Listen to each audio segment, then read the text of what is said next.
Austria, the 40s, at a secret military base, an obelisk, a secret material developed by scientists to create a super soldier, is being prepared for loading.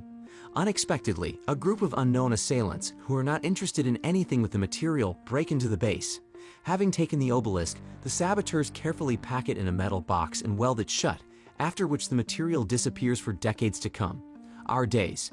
After climbing into a bank vault, a random guy finds a strange object in a safe deposit box, after contact with which strange things begin to happen to his body. The big guy has the ability to transform the molecules of his body into any material. Obelisk falls into the hands of the SHIELD agents, leaving a burn on Heartland's arm. Despite this, the leadership orders her to complete the mission and deliver the item to the base. Along the way, the agent asks her partner Hunter to get rid of her hand, and when the guy complies with his friend's request, it seems the worst is over. But all of a sudden, the same guy is on the road, taking the condition of the pavement, and the car ends up on its roof.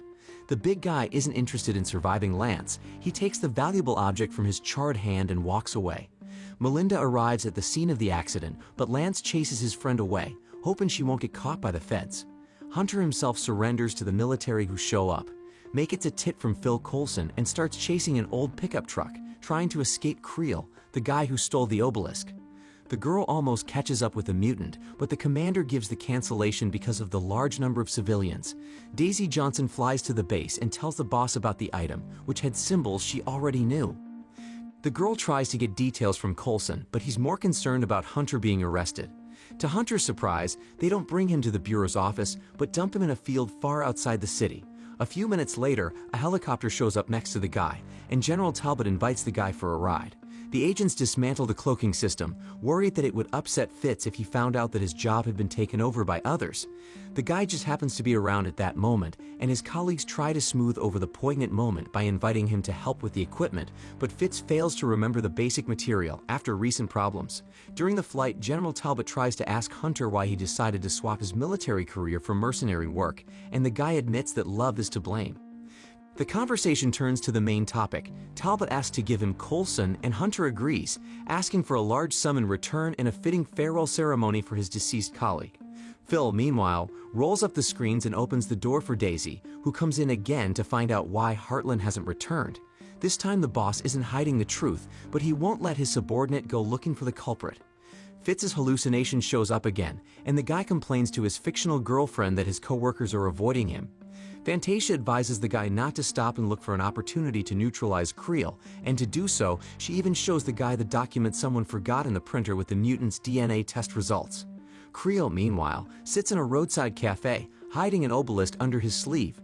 The guy tries to be inconspicuous, but the waitress accidentally touches him while clearing the table and she gets electrocuted. May, all the while, is guarding the mutant outside, in touch with the office. Hearing screams from the cafe, the agent runs inside and sees the waitress turned into a pile of charred remains. After relaying the information to Phil, May concludes that Creel is losing control and everyone around him is in great danger. Hunter returns to town, where he is greeted by his own associate Spikes in the road. After handcuffing his buddy, the agent brings him to the office, straight to Phil's office. Coulson leads the agent into a frank conversation, and Hunter confesses what the general promised him in exchange for information. The boss promises Lance to pay the right amount, and in return the guy promises to disappear as soon as they manage to catch Creel. Fitz continues to study the mutant's tests and has some thoughts. Just at that moment, Mackenzie approaches the guy and the weirdo shares his thoughts with him. Hunter goes to Heartland's room and catches Daisy packing up her friend's things. He is intimidated by her, but she notices the blackening on his neck and offers her help, except that instead of gratitude the big guy snatches the bar and leaves. A message arrives at the SHIELD's office from Hydra's number, and calling back, Phil recognizes the voice of an old acquaintance, Rena. The girl warns her former rivals that the dangerous obelisk is about to fall into Hydra's hands, and she wants them to help prevent it. Rena informs Coulson that Creel has stolen an expensive ingot from her, which has a transmitter embedded in it that can be used to find him. Phil assembles a squad of his best and gives the go-ahead for Hunter to participate. All the while, Mackenzie is trying to help Fitz figure out the discovery, and finally the guy finds the answer in his old designs, which Mackenzie immediately relays to his colleagues. The agents find Creel and see him making a deal sitting on a park bench. Phil gives the command to split up and follow both men after the exchange, but Hunter eliminates his colleagues. Lance also gets rid of a fellow sniper so that no one will interfere with his deal with the general. Creel all the while begs the customer to help him get rid of the defeat, and finally the businessman helps the mutant get rid of the problem with the power of his mind. The deal comes to an end, and the Hydra representative reaches for the suitcase, as suddenly Hunter opens fire. The first bullet flies into Creel, but he manages to become fully metallic and save himself.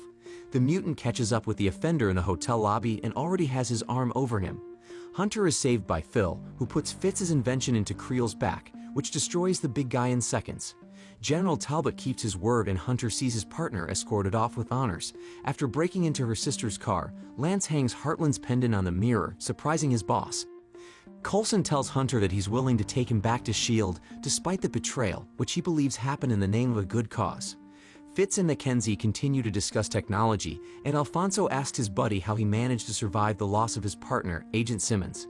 Leo is hesitant to tell his buddy that there is nothing wrong with the girl in his fantasy and she is still around.